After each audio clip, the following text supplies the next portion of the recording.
خدمت شما. مرسی. خانم جانم. یه لحظه صبر کنید. چه خبر؟ هیچی. فایده نداره. حرف نمیزنه. من دیگه واقعا نمیدونم باید برای خانم چیکار بکنم. منطقی هم بخوایم نگاه کنی مادره.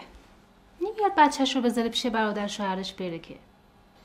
خب تا این کارم نکنه که نه مشکل خودش حل میشه نه مشکل من. حالا بذار من باهاش صحبت کنم. شاید بتونم راضیش کنم. البته از خداش هم باید باشه که ممنون. بفرمایید. با اجازه.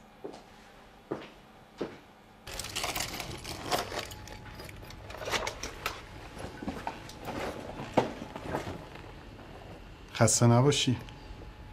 خیلی ممنون. سلامت باشید. چرا شام نخوردی؟ گرسنه نیستم.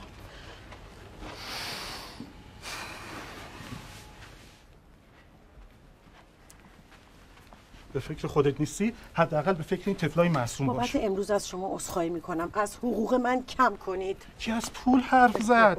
من دارم میگم الان تا این موقع شب بچه‌ها رو آواره کردی واسه چی؟ با کی داری لج میکنی؟ با خودت؟ من دارم کار میکنم واسه آسایش همین بچه‌ها.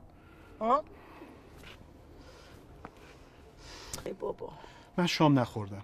بیا من خودم میرسونمت. کجایید شما ها؟ بیا ببینم. دیرمون میشه، ماشین گیرمون نمیاد. بدوین. بیا مامان با اجازه. کجایید شما؟